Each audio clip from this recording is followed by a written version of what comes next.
नमस्कार।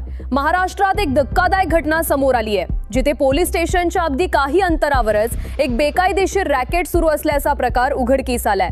लोकांना सुरक्षितता देणाऱ्या पोलीस ठाण्याच्या जवळच एक तथाकथित कला केंद्र चालत होतं। पण या कला केंद्राच्या नावाखाली काहीतरी वेगळं सुरू असल्याची माहिती पोलिसांना मिळाली आणि त्यानंतर जे समोर आलं त्यानं संपूर्ण परिसरात खळबळ उडाली। पोलिसांनी छापा टाकल्यानंतर तब्बल 25 महिलांची सुटका करण्यात आली आहे। या कारवाईनंतर स्थानिक पातळीवर मोठी चर्चा सुरू झाली आहे। पुढे जाण्याआधी एक विनंती करेन, तुम्हाला आमचे व्हिडिओ आवडत असतील पण अजून तुम्ही चॅनलला सबस्क्राइब केला नसेल तर चॅनलला लगेच सबस्क्राइब करून घ्या। ही घटना सोलापूर जिल्ह्यातील माढा तालुक्यातील मोडनिंब परिसरात घडली आहे। स्वरांजली कला केंद्र या नावाने चालणाऱ्या एका ठिकाणी बेकायदेशीर प्रकार सुरू असल्याची माहिती पोलिसांना मिळाली होती। या माहितीच्या आधारे पोलिसांनी नियोजन करून या ठिकाणी छापा टाकला। 15 मार्च रोजी टेंभुर्णी पोलीस ठाण्याचे प्रभारी अधिकारी राहुल आत्राम यांच्या नेतृत्वाखालील पथकानं कारवाई केली। पोलीस जेव्हा या ठिकाणी पोहोचले तेव्हा परिस्थिती पाहून तेही थक्क झाले। या ठिकाणी अनेक तरुणी आढळून आल्या। पोलिसांनी तात्काळ कारवाई करत 25 महिलांची सुटका केली। प्राथमिक तपासात असं समोर आलंय की हे कला केंद्र फक्त नावापुरतंच होतं। प्रत्यक्षात येथे तरुणींना नृत्य आणि मनोरंजनाच्या नावाखाली ग्राहकांसमोर उभं केलं जात होतं। या प्रकरणात मानवी तस्करी आणि अनैतिक व्यापाराशी संबंधित गुन्हा दाखल करण्यात आलाय। या प्रकरणात एका महिलेसह एकूण 5 जणांविरुद्ध गुन्हा नोंदवण्यात आला असल्याची माहिती समोर आली आहे। पोलिसांनी या संपूर्ण प्रकरणाचा तपास सुरू केलाय।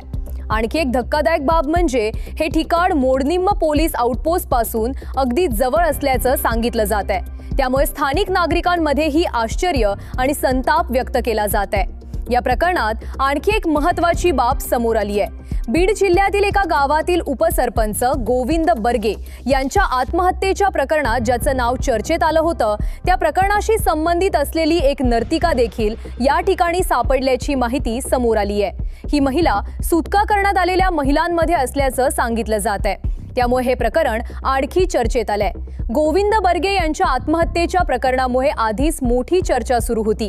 आता या नव्या घटनेमुळे या दोन्ही प्रकरणांमध्ये काही संबंध आहे का याबाबतही प्रश्न उपस्थित होत आहेत। मात्र या संदर्भात अधिकृत माहिती अद्याप स्पष्ट नाही। तपास पूर्ण झाल्यानंतरच याबाबत अधिक माहिती समोर येण्याची शक्यता आहे। छाप्यादरम्यान पोलिसांनी काही मोबाईल फोन आणि इतर साहित्यही जप्त केल्याची माहिती समोर आली आहे। या साहित्याच्या आधारे तपास पुढे नेला जात आहे। तसेच या प्रकरणामागे मोठं जाळं आहे का याचाही तपास केला जात आहे। पुढील काही दिवसात या प्रकरणात आणखी काही महत्त्वाचे खुलासे होण्याची शक्यता पोलिसांनी व्यक्त केली आहे। दरम्यान सुटका करण्यात आलेल्या महिलांना आवश्यक कायदेशीर प्रक्रिया आणि मदत उपलब्ध करून देण्याची प्रक्रिया सुरू असल्याची माहिती आहे। ही संपूर्ण घटना अनेक गंभीर प्रश्न उपस्थित करते। कला केंद्राच्या नावाखाली नेमकं काय चालत होतं? या प्रकरणामागे अजून कोण आहेत आणि इतक्या जवळ असा प्रकार सुरू असताना तो इतक्या काळ उघड का झाला नाही? अशाच महत्त्वाच्या आणि सखोल बातम्या पाहण्यासाठी आमच्या चॅनलला सबस्क्राइब करायला विसरू नका। पुन्हा भेटू पुढच्या महत्त्वाच्या बातमीसह। धन्यवाद।